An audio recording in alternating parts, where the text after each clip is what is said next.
আটাইতকৈ গুৰুত্বপূৰ্ণ খবৰ লৈ চেষ্টা কৰিছো। বিধানসভাত উত্তপ্ত পৰিস্থিতিৰ সৃষ্টি হৈছে।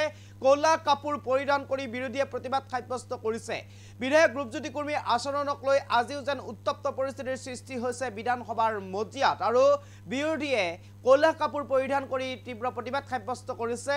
মাৰ্চেলে কোলাত উঠাই লৈ আঁতৰ কৰিছে বিধানসভাৰ পৰা বিৰোধীসকলক। এই মুহূৰ্তত সবিশেষ এই মুহূৰ্তত সবিশেষ লইবৰ কাৰণে চেষ্টা কৰিছো। অসম বিধানসভাত উত্তপ্ত পৰিস্থিতি। ৰূপজ্যোতি কুৰ্মীৰ ৰখালীন আচৰণক লৈ প্ৰতিবাদ বিৰোধীৰ। কংগ্ৰেছ বিধায়িনী দলৰ দলপতি দেৱব্ৰত শইকীয়াৰ নেতৃত্বত প্ৰতিবাদ।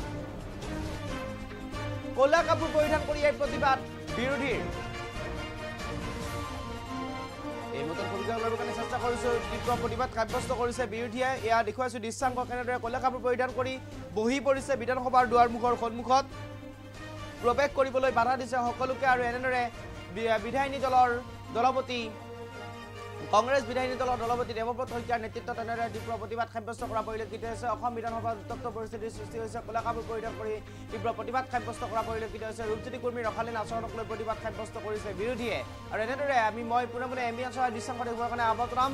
কংগ্ৰেছ বিধায়িনী দলৰ দলপতি দেৱব্ৰত শইকীয়াৰ নেতৃত্বত এনেদৰে তীব্ৰ প্ৰতিবাদ সাব্যস্ত কৰা পৰিলক্ষিত হৈছে। শেহতীয়াকৈ বিধায়ক ৰূপজ্যোতি কুৰ্মীয়ে যেনেদৰে আচৰণ কৰিছিলে, যি অশালীন আচৰণ কৰিছিলে, সেই অশালীন আচৰণক লৈ এনেদৰে এতিয়া তীব্ৰ প্ৰতিবাদ কৰা পৰিলক্ষিত হৈছে। অসম বিধানসভাৰ মজিয়াত বিধায়িনী দলৰ দলপতি কংগ্ৰেছ বিধায়িনী দলৰ দলপতি দেৱব্ৰত শইকীয়াৰ নেতৃত্বত বিৰোধীসকলে এনেদৰে কলা কাপোৰ পৰিধান কৰি তীব্ৰ প্ৰতিবাদ সাব্যস্ত কৰা পৰিলক্ষিত হৈছে।